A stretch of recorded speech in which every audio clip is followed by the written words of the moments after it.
Alright, so moving on from autofocus, I want to talk about the overall quality I'm gonna be getting out of this lens. I'll tell you what, damn, it's a nice lens.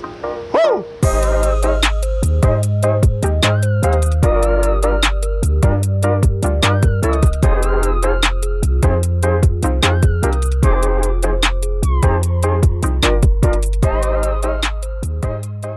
What's up everybody, welcome back to Camera Exchange. So today we're going to be doing a hands-on review on the Panasonic 24-70 f2.8.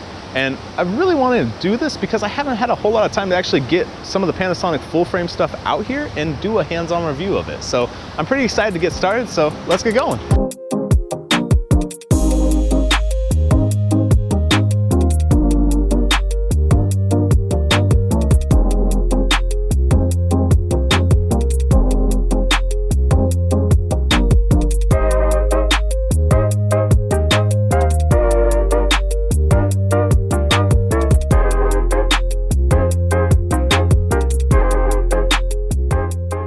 So the first place I want to start with this lens is going to be the overall fit and finish and the ergonomics of it. And I got to say, I'm pretty impressed. Everything flows really nice, so ergonomics are great. I really like it. It's a pretty seamless lens and it matches up pretty well with the body. But big thing as far as the quality of it, it's a metal mount with weather seal, so you do have some weather resistance there, which is really nice to see and almost necessary on a costly setup like this. But one thing I did see that not a lot of other brands have is this back bezel right here is metal. So I feel like this whole section through here is a lot sturdier, and especially in a spot where you really want to see it, right where that, mount hits the body, you want some sturdiness there. That way, if anything does happen, you take a spill, you're less likely to kind of snap this thing around, which is a really big benefit. Moving a little more forward though, as far as your throw, it's pretty nice and smooth, but you don't have to move a lot as well. So going from 24 all the way to 70 is one little hand motion, which is really nice. You don't have to, do that little double skip to get it all the way over. Now, moving a little more forward, you do have a plastic bezel right here, but it is a felt lined with a little gasket in there. And the big thing on that is because you do have this clutch system for your autofocus. So you can be in autofocus right here, and then you pull this little piece back, and now you're in manual focus, which is a really cool thing to have, because if you're in autofocus and you want to fine tune real quick, there's no buttons or switches or dials you have to turn. You just pull this back and get your fine tune with your manual focus. To get a little more into the ergonomics, I said it does flow really well, which is nice, but overall it's a really good feeling lens. That being because it is a heavier lens. It's a little over 2 pounds, but it's also a larger body. So when you're pairing the whole system together and not just looking at the lens and not just looking at the body, it's a really evenly weighted camera. It's very balanced, and that means you can move around a little easier and not feel like the camera's pulling you forward or the body's pulling you back. It's a really nice thing to feel, because if you look at other brands, they have smaller bodies, yes, but their lenses are about the same size and the same weight. So you have this small body and all this weight up front, and you kind of get pulled forward like this, which can kind of hurt your wrist after a long day of shooting. So I definitely see this being a balanced setup as a huge benefit. But with all that said, let's keep going.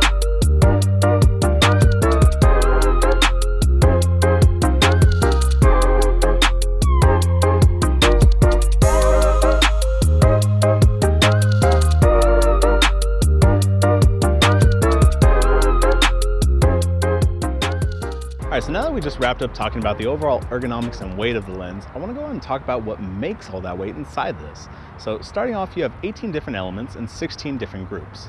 You have 4 ED elements, 1 UHR, and 3 aspherical elements. Now, those 3 aspherical and that 1 UHR help a lot for spherical aberration, and they also help a lot for endpoint distortion.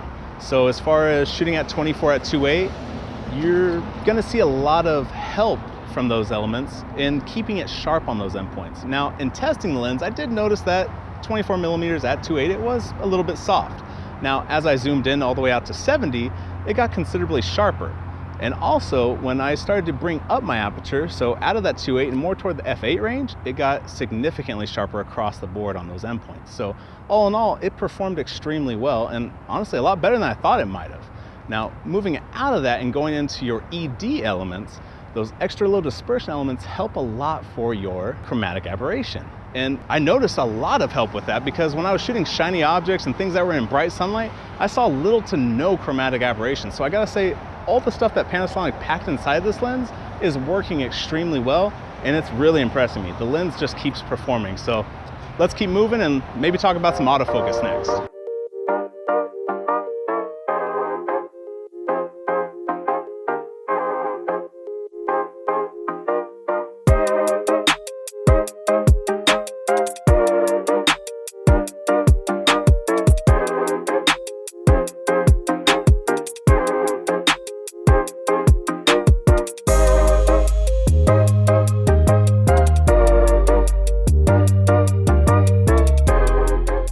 All right, so getting into autofocus for this lens, I gotta say it was pretty impressive.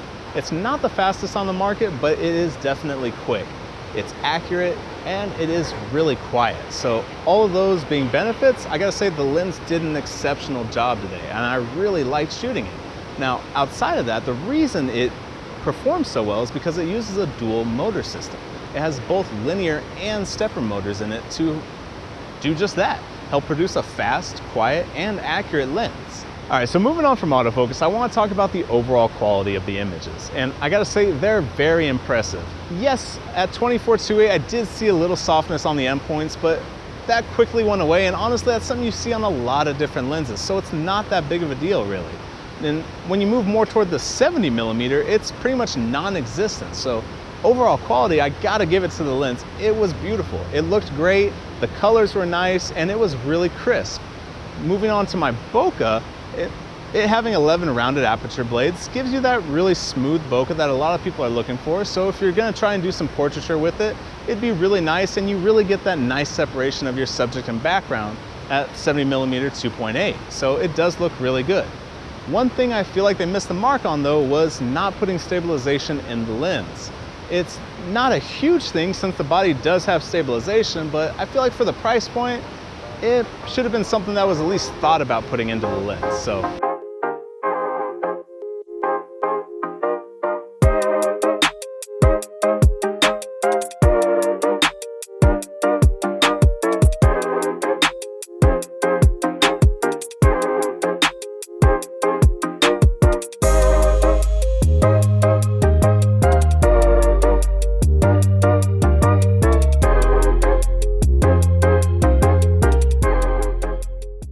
All right, so that's gonna wrap up our hands-on review on the Panasonic 24-70 f2.8. And I gotta say, the lens was a joy to shoot. It really was. It's crystal clear, it's sharp, it has great color, and the bokeh looked awesome. So all in all, the lens performed extremely well and gave me a lot of results that I really wanted to get out of it. And honestly, if you already have a Panasonic system, I definitely recommend picking this up because it's gonna be a go-to lens because at the end of the day, it's a 24-70. It is just that. It's an all-around shooting lens. It's fast, it's quick, it's sharp, and it's just one of those lenses that pretty much everybody likes to keep in their bag because it's a go-to. So that's all we really have for today's video. Make sure you like and subscribe to the channel and also check us out on Facebook and Instagram. Show us some love there. We'll see you guys next time.